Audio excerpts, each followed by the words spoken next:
자, 그러면 왜 우리가 자바스크립트와 jQuery를 배워야 되냐? 요거는 굉장히 중요한 건데, 옛날에는 한 2000년대 초반, 2000년대 초반이라고 보시면 돼요. 초반에는 웹 퍼블리셔라는 개념이 없었습니다, 여러분들.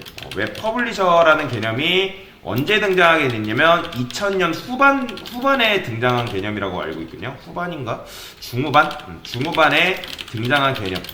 이거는 웹 퍼블리셔는 우리나라에밖에 없는 말이에요. 외국은 다 프론트엔드 개발자로 퉁칩니다.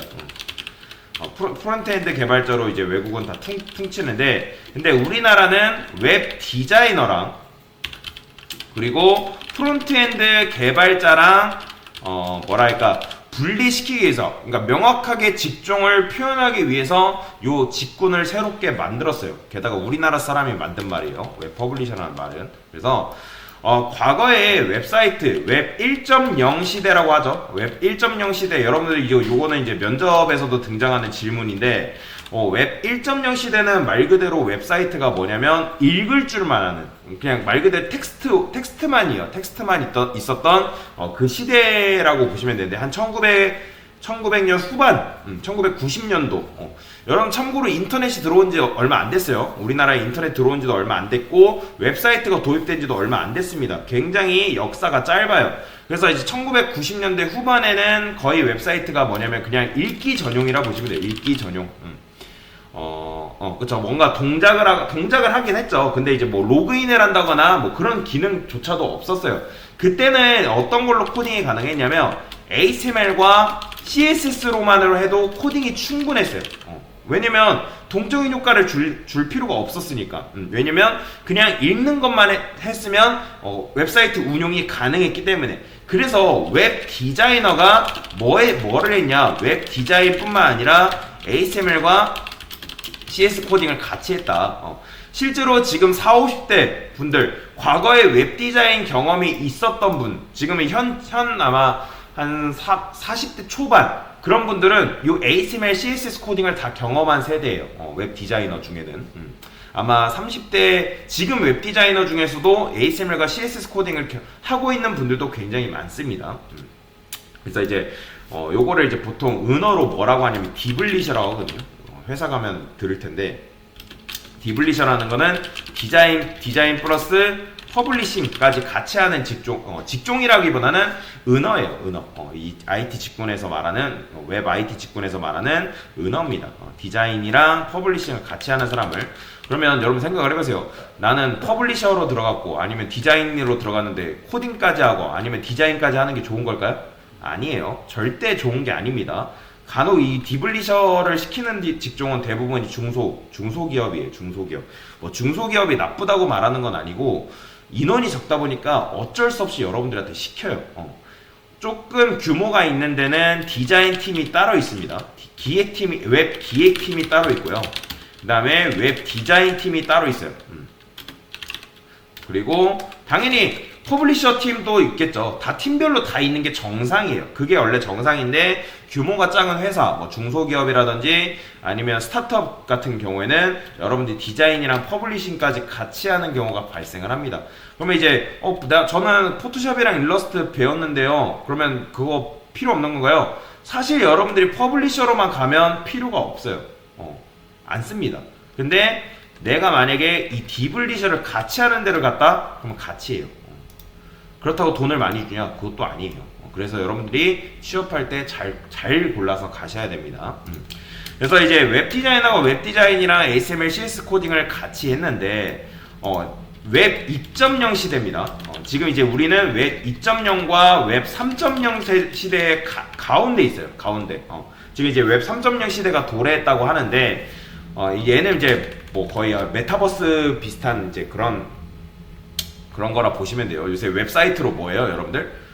옛날에 요새 웹사이트만으로도 같이 거기서 만나고 하잖아요. 로그인 해가지고, 그쵸? 그게 이제 보통 이제 메타버스는 별로 좋아하는 말은 아니고 저는 그래서 이제 그게 이제 웹 3.0 시대거든요. 그래서 코딩으로도 그런 것들이 구축이 가능합니다. 근데 이제 뭐 지금 우리는 정확하게 이제 웹 2.0과 웹 3.0은 계속 오고 있는 중이고, 지금 이제 깔리고 있는 중이고, 그래서 웹 2.0의 후반때 지금 우리가 자리 잡고 있다고 보시면 되는데, 그래서 이제 이때 뭐가 강조됐냐, 동적인, 즉 인터랙티브한 웹이 등장하게 됩니다. 인터랙티브한 웹. 인터랙티브 웹이라는 거는 뭐냐면 결국에는 웹사이트에 뭘 부여하냐면 동적 효과를 부여하는 거예요. 시각적인 효과라 보시면 되겠죠. 왜냐면 정적인 웹사이트보다 뭐 휘황찬란한 웹사이트는 아니어도 내가 뭔가를 들어갔을 때 이목이 집중되는 웹사이트가 뭐가 있어요? 기업 입장에선 굉장히 좋을 거 아니에요. 여러분들 상품을 볼 때도 어떤 상품을 고를 때 여러분들 보통 어떤 상품을 골라요? 내가 이목이 집중되는 상품을 고를 거 아니에요. 그렇죠? 기업도 똑같아요. 기업 회사 사이트를 들어갔는데 회사 사이트에 이목이 집중되는 어떤 동적인 효과라든지 뭔가 기능들이 있어요. 그러면 더 그 회사에 관심이 갈 거 아니에요. 그렇죠? 똑같습니다. 그래서 인터랙티브한 웹이 등장하면서 웹사이트에 동적인 효과를 부여하고 시각적인 효과를 부여하게 됐는데, 그러면 과거에 이제 이 웹 디자이너가 HTML과 CSS 코딩을 하니까 요거까지 하려니까 요거로 안 되는 거예요. 요거로 한계가 있는 거죠. HTML과 CSS 코딩으로는 한계가 있어요. 한계. 어떤 거? 이런 동적 효과를 부여하거나 시각적인 효과를 부여하는데 한계를 마주하게 됩니다. 그래서 등장한 게 뭐냐면 자바스크립트예요. 자바스크립트.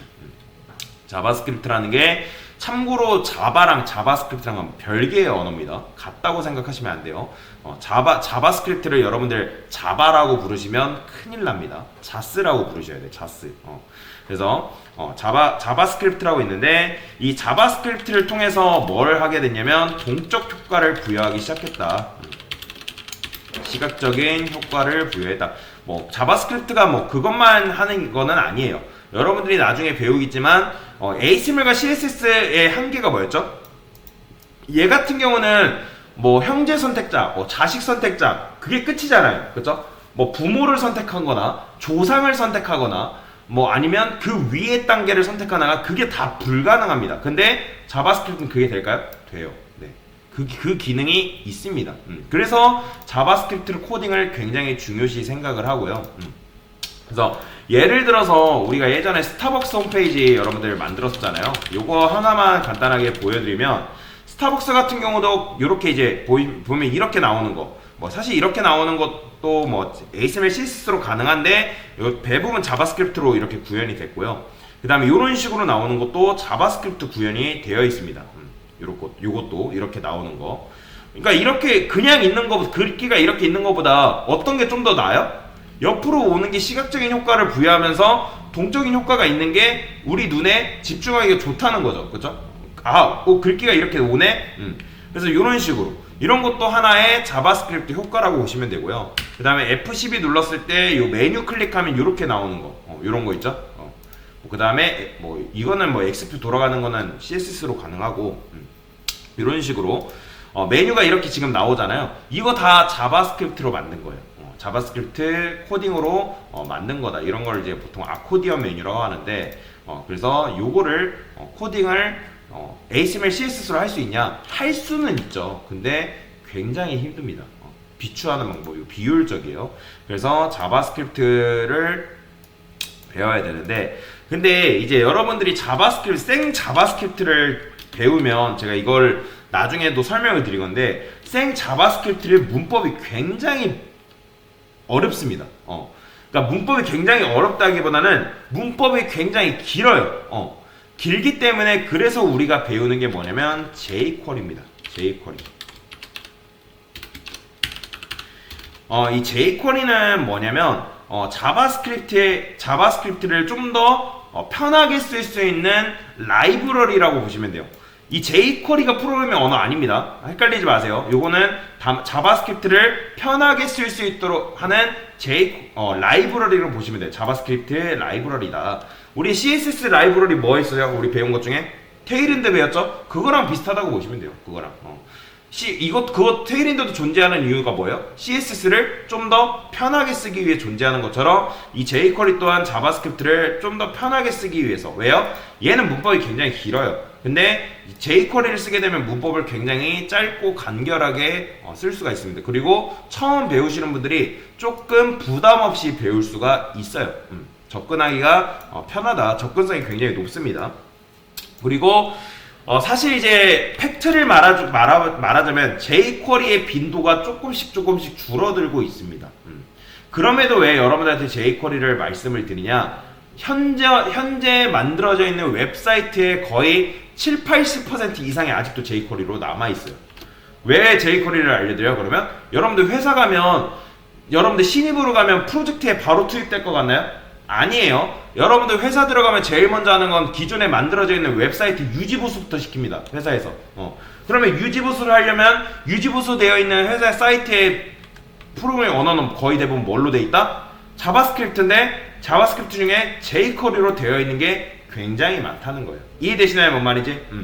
그러니까 여러분들 프론트엔드 개발자로 갈 거 아니면 프론트엔드 개발자로 가면 jQuery 사실 안 써도 크게 상관없어요. 왜냐면 프론트엔드 개발자는 주 언어가 자바스크립트이기 때문에. 근데 웹 퍼블리셔로 가겠다 하신 분들은 이 jQuery를 반드시 알고 가셔야 됩니다.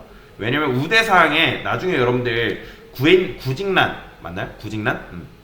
홈페이지에 들어가보면 자바스크립트 jQuery 사용 여부에 대해서 물어봅니다. 요걸 사용 안 하면 절대 안 뽑아요. 절대 안 뽑습니다. 그래서 요거를 배워야지만 여러분들이 나중에 취업을 할 수가 있다. 그래서 자바스크립트를 배우는 거고, 여러분들의 홈페이지, 나중에 여러분들 웹사이트를 동적인 효과를 부여하기에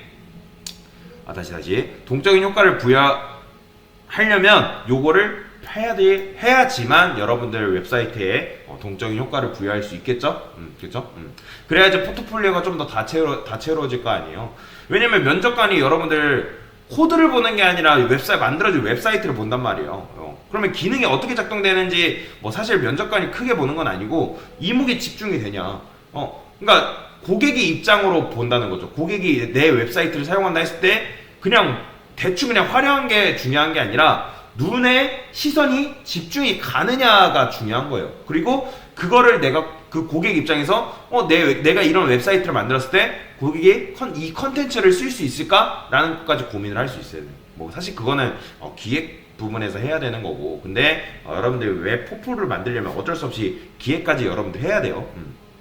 그래서 이제 간단하게 자바스크립트를 왜 우리가 배워야 되는지, 그리고 jQuery를 왜 배워야 되는지에 대한 부분들을 간단하게 설명을 드렸습니다. 네, 이상입니다.